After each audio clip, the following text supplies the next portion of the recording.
안녕하십니까, 백선혜입니다. 8월 6일 목요일 장전 브리핑 출발하겠습니다.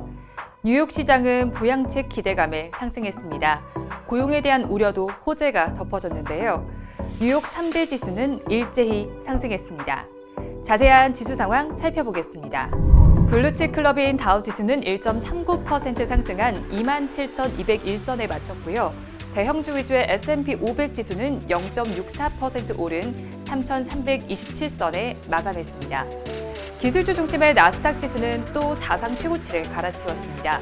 1,998선에 종가 형성했습니다.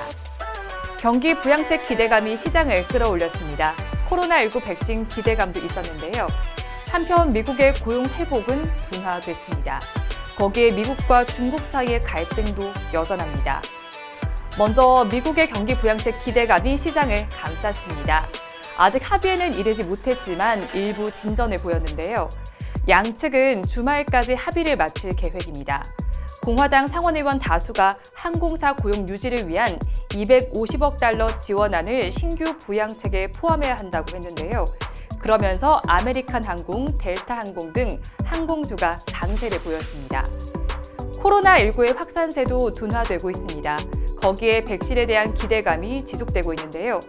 존슨앤존슨은 미국 정부와 현재 개발 중인 코로나19 백신 1억 회 분량을 약 10억 달러에 공급하는 계약을 체결했고요. 노바백스도 긍정적인 결과를 도출했습니다. 하지만 미국의 고용 상황은 좋지 못합니다. ADP 전미 고용 보고서에 따르면 7월 민간 부문 고용은 16만 7천 명을 기록했습니다. 시장의 전망치를 크게 하회했는데요.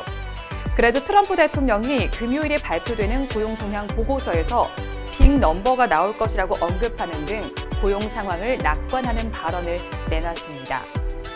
한편 미국과 중국 사이의 갈등도 지속되고 있습니다. 최근에는 틱톡이 가장 큰 이슈가 되고 있는데요. 오는 15일 개최되는 고위급 회담에도 관심이 집중되고 있습니다. 이 자리에서 1단계 무역 합의 이행 상황을 평가할 예정입니다. 호재가 많았던 뉴욕 시장은 모두 플러스로 마무리했습니다. 이어서 뉴스 체크해보겠습니다. 첫 소식입니다. 미국의 5차 경기 부양책과 관련해 백악관이 한 발 물러섰습니다. 백악관이 추가 실업급여에서 양보하는 모습을 보였는데요. 12월까지 주당 400달러의 추가 수당을 지급하자는 새로운 제안을 했습니다. 이에 민주당과 공화당도 유화적인 태도를 나타내기 시작했습니다. 금값이 날개를 달았습니다. 뉴욕 상업거래소에서 12월 인도분 금은 온스당 1.4% 오른 2,049달러 30센트에 마감했습니다. 금은 최근 8거래일 동안 역대 최고가 기록을 7번이나 깼습니다. 코로나19 사태에서 중앙은행이 기준금리를 낮추고 경기 부양책에 나선 게 연일 금값을 끌어올리고 있습니다. 고용노동부가 2021년도 최저임금을 8,720원으로 확정 고시했습니다. 내년도 최저임금은 올해보다 1.5% 오른 금액인데요. 1988년 국내 최저임금 제도가 도입된 이후 역대 최저 인상률입니다. 외환위기와 금융위기 이후의 인상보다도 낮은 수준입니다. 온라인 대출 상품 비교 플랫폼을 운영할 수 있는 사업자가 확대될 전망입니다. 금융위원회는 이달 말 금융소비자보호법 시행령 입법 예고를 목표로 준비 작업을 진행하고 있습니다. 입법 예고안에는 온라인의 경우 대출 모집인 일사전속주의를 해제하는 방안이 담길 것으로 보입니다. 대출 모집인 일사전속주의는 대출 모집인이 하나의 금융사 대출 상품만 팔 수 있는 것을 말합니다. 다음으로 환율 보겠습니다. 달러 인덱스는 미국 경제 회복이 저조하다는 우려 속에 하락했습니다. 0.58% 하락한 92달러 84센트에 마감했습니다. 원달러 환율은 0.44% 하락한 1,188원 80전에 마쳤습니다. 끝으로 오늘 이슈앤 테마입니다. 약 1시간 전 6월 국제수지 잠정 통계가 발표됐습니다. 국제수지는 일반적으로 경상수지를 의미하는데요.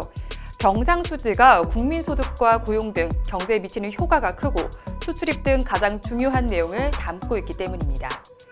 지난 6월 경상수지는 68억 8천만 달러로 8달 만에 최대 흑자를 기록했습니다. 정영채 NH투자증권 사장이 옵티머스 자산운용펀드의 환매 중단 사태를 수습하기 위해 팔을 걷어붙였습니다. 오늘 옵티머스 펀드 피해 투자자 모임인 비상대책위원회 임원들과 비공개 만남을 가지는데요. 이 자리에서 유동성 공급 등과 관련한 현황을 공유하고 구체적인 피해자 보상에 대해 논의할 것으로 전망됩니다. 미국에서는 신규 실업수당 청구 건수를 발표합니다. 신규 실업수당 청구 건수는 지난주에 처음으로 실업수당을 신청한 사람의 수를 측정하는데요. 가장 먼저 발표되는 미국 경제 관련 데이터입니다. 하지만 시장 영향력은 매주 달라집니다. 우리 시간으로는 오늘 오후 9시 30분에 발표됩니다.